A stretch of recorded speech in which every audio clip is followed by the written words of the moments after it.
Here we go. Coming off their most successful season in more than 3 decades, the Lions are back and ready to go again.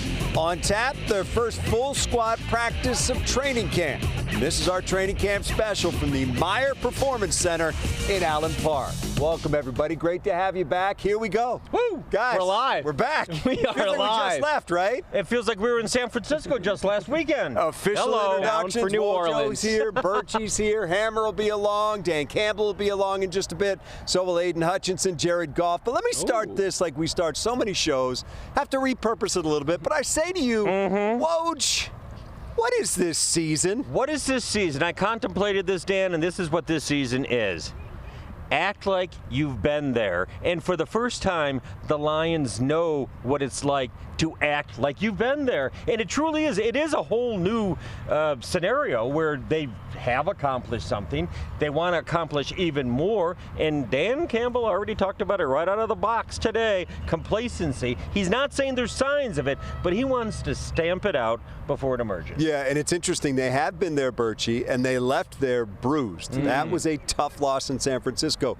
But all offseason, that's what they've talked about, is bouncing back from that. And those 2 words have been ever present, Super Bowl. That's what they want. In my 8 years covering this team, you guys have, I think, a combined 80 years covering this More. team. In on it. This is by far the most anticipated season in Lions history, perhaps, and for good reason. This is the best team I think they've ever assembled in the Super Bowl era. And last year's team wasn't just bruised when they lost, they were heartbroken. Yeah. They were also hardened by that loss, and they resolved that night in that quiet, teary-eyed locker room in San Francisco that this year it's Super Bowl or bust. It was Anzalone who uttered those words that night, and they come into this season expecting nothing less, and for good reason. All things we'll talk to the head coach about. Dan Campbell will join us coming up in just a couple of minutes. First, though, let's get the report on day 1 of workouts. Check in with Jennifer Hammond. For most NFL teams, day 1 of training camp is the unofficial start to the regular season. But for these Detroit Lions, it is a continuation and building on what they accomplished in 2023. I can truthfully say this year it's not even playoffs. It's not #1 seed. It's the Super Bowl. And that's, I feel like, everyone in the room. And it's the first year I feel like truly as a team, we all feel the same way. We all want to win a Super Bowl. We know we can win a Super Bowl. We have the team, we have the coaches, we have everything we need. If any motivational messages are posted inside the facility, St. Brown said he hasn't noticed them, but it wouldn't change things if there were, because this is a team built on an identity, needing little additional push to remind them of their goals. There's no substitute for the work. The work is the work, and like you have to come out here and build chemistry, continue to build chemistry as a team. We have a lot of chemistry, but we also have new pieces. And, you know, we can build on a foundation, but it's not like we're building on last season. It's going to be a brand new season. And make no mistake, there's no skipping steps. The pride is in the process. And that's exactly the way Dan Campbell's gritty band of brothers likes it. Having accountability for each other and understanding that we kind of got to be hard on ourselves. We got to be a player-driven team, and we know that, and it's going to take a little bit of time for that to happen, but right now is the time that it needs to happen, and we all know that, so we're just trying to take advantage of it and take it as serious as we can. Obviously, you got to win, take it 1 game at a time every week. We understand that, but the end goal, I think for every team is to win a Super Bowl, but some teams is just different, and for us, we know that Super Bowl we're capable of doing it, but we gotta put the work in. Wednesday marked the first of 4 days of practice in which Campbell said his team will get reacclimated before they have a day off on Sunday, and then things really ramp up on Monday when they put on the pads for the first time. Dan?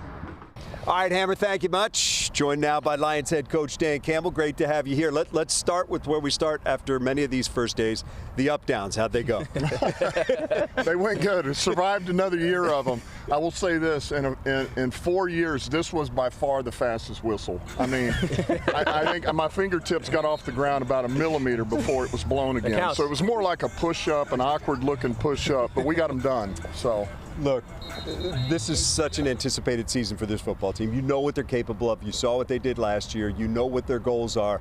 But what's the key to sustaining that success, keeping that momentum going? Yeah, look, I'm a firm believer in if you believe in yourself, you believe in the coaching staff, you believe in these players, you know, and you've improved on that, then it's about your mindset. And I've seen too many teams where, man, you start doing things just a little different that are that go away from what you are, you know, that take away from what your identity is. And I really believe that you become something you don't want to be. You become average. And so that is the message, man. We stay on course. We put in the work. We don't live off reputation. And we do things a certain way here, and we're going to keep doing that. And you told a great story at the start of today about, as a player, you were 12-4 one year, dropped to 7-9 the next year. And did you detect as the season was unfolding that there was a little bit less of an edge and it wasn't stopped in time? Absolutely. And you don't really look. I was going into basically my third year at that point, and still a young player.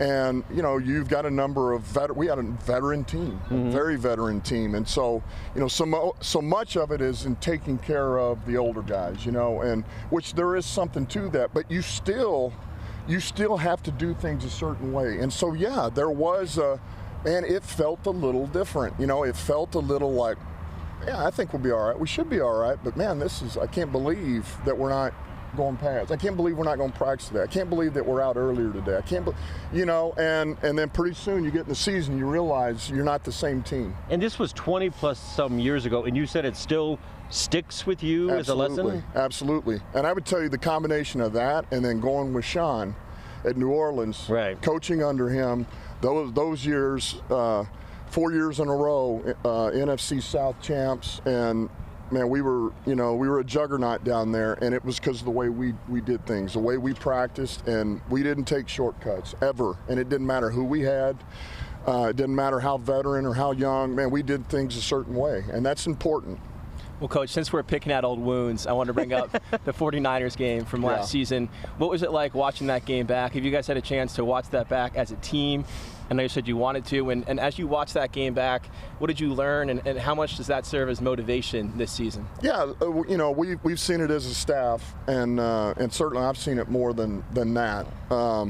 And going back and watch it, I have not. We've seen bits and pieces with the team. We haven't just sat down and watched it in its entirety. But I would tell you, we picked most of the second half. We don't care about the first half. That's irrelevant. The plan was right. The way we did things, it was more about in some of these critical moments in the second half. And so, look, I would always tell you, it's things like that never deter me or take away from my confidence. If anything, man, it stirs me from inside. It motivates the hell out of me. So that's why I like to go back and watch it, because it makes me want to get back to that point and prove that we belong there. Hey, Coach, final thing, D-line, secondary.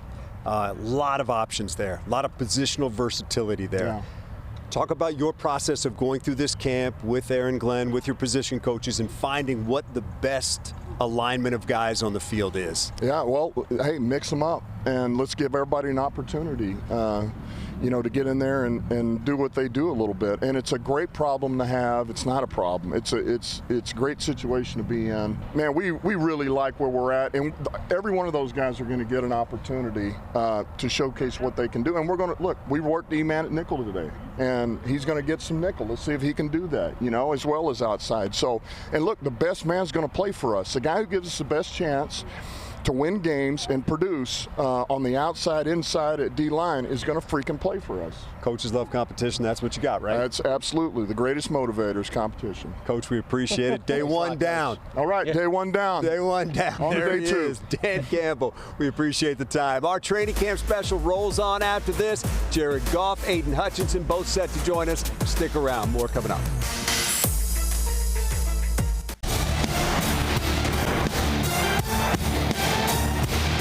All right, welcome back to our Lions training camp special. We are here in Allen Park. Joining us now, Lions quarterback Jared Goff. All right, I'm going to read it off here. 2024 has been good to you, my friend. Couple of playoff wins, trip to the NFC Championship game, new contract, got married. Now you're back. Yep. I mean, you just got to be full of confidence, excitement, and ready to go. Yeah, we had a good offseason. Me and my wife were able, we got married, wife now, and it's weird to say, but yeah, we got married, had a good time, and now we're back. Now we're back to work. Were you able to, shortly after the loss to the 49ers, put it behind you, or is it good to think of things from that game? And Campbell talked about looking back at it again and again. Did you look back at it again and again? Oh yeah, It's hard. I mean, I have a hard time, even seeing clips from it now. It's really hard. But yeah, you think about it every day, and it's something that drives you and pushes us forward. And I think it's team-wide that we're all kind of aware of how close we were to getting to that big opportunity, and how hard that road is going to be to that mountain to climb again. We know that, but it starts right now.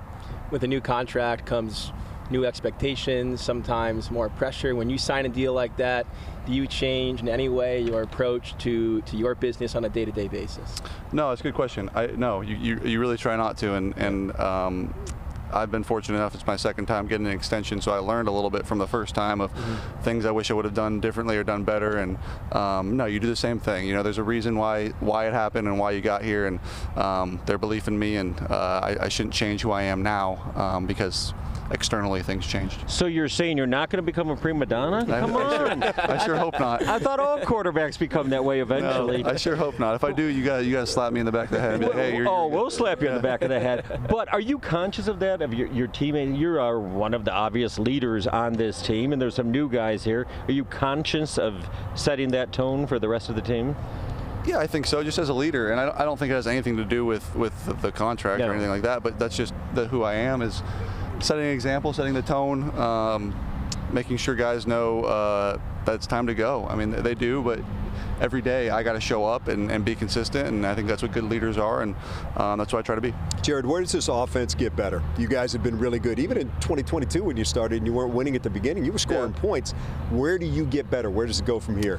I mean, off the top of my head, I personally is like deep ball and like hitting those shots more often. That's an easy one. You had one to JMO, third play of practice here. We got to do it when it matters in the game. But yeah, we're getting better at it. And but that's the first one I can think of for me personally. And then just overall consistency, just being better, throughout the year. We had times where we were really good, and we had times where we weren't so good. So how do we fight those lulls? If you can, take us back to wedding night for a moment. Yeah. I imagine there were some teammates here who hit the dance floor the hardest among your teammates at that wedding. St. Brown, he was tearing it up? Not even close. He's one of the best wedding guests you can have, and he was bringing it. I should have invited him. Wish I had known. I heard Penny's a pretty good dancer. Penny's a good dancer, too. Yeah, he was bringing it as well. Yeah, Dan Campbell is a big message guy, always delivers a message, and he talked about the message he delivered at the start of this training camp. What stood out to you about how he set the tone for this season? I think he's said it publicly, but yeah, we've got a target on our back now, but we've certainly got our list of people that we have a target on, and teams that maybe still don't respect us, or teams that have said certain things in the past, and so it's not like we're just at the top of the mountain looking down. We're constantly feeling like we're the underdog and have to fight for what we deserve and fight for our respect, and I think it doesn't change, and it will be a motivating factor. Although we are defending the division title, it will be something that'll motivate us certainly in those division games. Which teams are you talking about? I'm sure you can surmise. List them right now. Guess. All right. Ben Johnson is one of the hottest coaches in this game, and he had head coaching offers this offseason. He chose to come back here citing unfinished business. To know that he's back here and committed to seeing this thing through, what does that mean to you, and what does it mean for this offense at large? Yeah, it means a ton. It's very rare you get a guy calling plays 3 years in a row, and we're lucky to have him back and in that role. And he's ever evolving. He's becoming more creative and innovative, and that's what the good ones do. They don't just get stuck in their ways and how it's been done before. They continue to find new ways to do the same things and show it in different ways and come up with different ideas, and he's done that.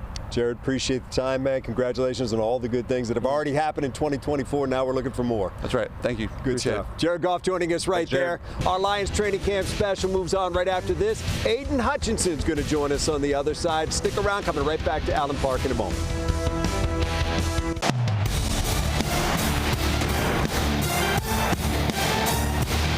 All right, welcome back, everybody. We are joined now by Lions Pro Bowl defensive end, Aiden Hutchinson. It's got a nice ring to it, doesn't it? It does sound good. How about all pro? You kind of like that? That's all pros this year. Hey, it's great to see you back out here with their teammates. Look, we've seen you now for a long time. There is a joy that you approach practice with, games with, everything about football you seem to love. Just give me your mindset going into year 3. Every year I feel like I just continue to stack good nutrition, good sleep, good. I mean, all areas of my life I just try to have stable, and because I really believe that if I continue to stack year after year, my play is going to jump year after year. And I feel like this year, it's a different mentality coming into camp. I know I'm the guy, and I know I'm the guy that people are going to rely on. I'm the guy that is going to face the most expectation and pressure, and I've really learned to embrace that, and I feel like that's been the biggest difference in my mentality is, when it's fourth quarter and, someone's got to make a play and everyone's looking at me, I say bring it on. And you're getting some reinforcements, too, with some veterans brought in. And Aaron Glenn has talked about being more aggressive this season with his play calling. I imagine that connects with you, does it, if that's what unfolds? For sure, yeah. I definitely love aggressive play calling.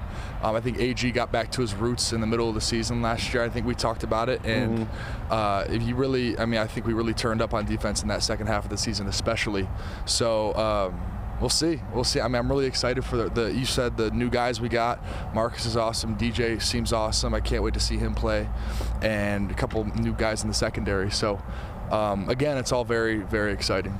You sat here 2 years ago as a rookie, and I asked you to define a successful season for yourself. And you gave the smart answer, the diplomatic answer, I just want to get better every day. Let me ask you now, 2 years later, what defines a successful season for this team this year? I think the obvious answer would be a Super Bowl, but I really believe, because that is the expectation, and if we fall short of that, I think that wouldn't, if we end up in the same spot, I think that it'd be a failure for sure. So I think that is the mentality, and it is kind of a harsh reality, but it is. Well, we got the guys, so there's no reason why we shouldn't be playing that game and winning that game. And you guys welcome that reality, that pressure, correct? Yeah, it's weird. We've been talking about it 2 years ago, the expectations, and then where we're at now. We've come a long way, and it's good though. It's very good, and the expectation and pressure, it's obviously adds a different level of play to our team, but I think we have the guys who can handle it. Aiden, I've heard from people inside the organization and outside that the hiring of Terrell Williams as your defensive line coach is going to make a difference for you guys and your performance. What have you seen in working with him so far? He's been so tremendous. I mean, I have so much praise for him already. I've only been with him for 1 OTAs and 1 camp practice, and I just have so much respect for him, and he's so smart in the game, and I really believe he's going to go down as one of my favorite coaches I've ever had. I can already feel it, and so I just can't wait to get to work with him and to spend more time with him and to learn from him, and even going through the ups and downs with him. It's going to be he's the guy I want in my corner. Campbell said his message to you guys today at the start, or last night at the start, was no complacency. You got to re-earn everything. There doesn't seem to be any sign with this coach and this staff and this team of complacency emerging at any point, do you think? I don't think so. I don't think with Dan's mentality and how we practice, how we, AG's mentality with what kind of defense we are, it's just, I don't think, and with the guys we have, the characters that we have in our locker room with offense and defense, there's just, we don't have a ton of those guys, so I really do believe it's just, even as this year and then the following years, it's just they're going to keep bringing in guys who are good character guys, who are ball players, and we're going to keep the culture going. Speaking of harsh realities, it's only year 3 for you, but do you feel older? Do you feel like one of those salty vets yet on this team? How do you think of yourself in the scope of this roster? Yeah, it's I don't feel too old. I'm still only 23 years young, but I do feel it was just weird. I was just talking to my family about this. It's just yesterday going into camp on that day 1, it was just a different kind of feel, because after you do it a couple times, it just gets to be you know not to get too high or too low. It's just whole thing's gonna be a marathon. The first padded practice is all rah, and the second everyone's like dead. You know what I mean? It's like you kind of know how the flow of and then week 1 is like the craziest. First weekend of football, everyone's going nuts, and then you're like, wow, we got to play 16 more, and you're like, hopefully 19 more. Yeah. Well, yeah, I mean 16 more regular season, but it's just, I've just learned that it's like I'm not getting too excited or too down or too up. I'm just staying very even keeled. Whatever you're doing it right. It's been a blast watching the first 2 years, and can't wait to see what happens in year 3. And by the way, spoken like a salty vet. I might, I might add. Knows how to pace himself. That's right. Aiden, thanks, man. Thanks, Good guys. stuff. Appreciate Thanks, you Bob. always. Appreciate Aiden it. Hutchinson joining us right there. Right back with a final word on our training camp special right after this. All right, welcome back to our training camp special. It is really one of the traditions of Lions training camp day one. Wojo's legs on full display. Nobody was blinded. That's good news. Nope, but somebody else told me this, so I'm going to steal it. Lions with blinding expectations. Just looking at my legs. Yeah, he told me that. But you know what? Because it is big boy season, I was going to wear my big boy pants this year because the Lions are. But I said no. And you tradition. came up with that one yourself. I did, exactly. All right, so we've got like 3 hours behind us now of being here with the Lions in 2024. They look get ready good for the season. Yeah, there you go. Yeah. Where are your thoughts right now? My thoughts are they're saying all the right things. No complacency. Still got to re-earn it. But they're not shying from the goal. They say the words Super Bowl easily, eloquently, and happily. And I think that's good. Yeah, my thoughts are, and we won't surmise this based off of one training camp practice, but Yeah, we will. for teams to take I think it's time to draw some final conclusions. for teams to take consecutive leaps forward, you need players to emerge along the way every year. Last year we saw it with Gibbs, with Laporta, with Branch. My question is, who is it this year? Who is that crop of guys that give this team maybe even more than they're counting on? Is it someone like James Houston re-emerging? That's a good one. Is it someone like Jamison Williams finally announcing himself as a legitimate playmaker in this league? There are guys on this roster, Jack Campbell, another one, who are poised to take big leaps. If they take those leaps, this team can take the next leap of its own. They've gotten here through development. Wherever they go next will be based on what you're saying, development as well. Absolutely. Hey, that's one show down, fellas. One. I'm putting the legs away for another Put the year. legs away. New That's going to Orleans do it for our bound. training camp special for Hammer, for Wojo, for Birchie, for Coach, for Aiden and Hutchinson, Jared, for all Jared those Goff, guys. and the cast of thousands. Thank you so much. We'll see you again soon.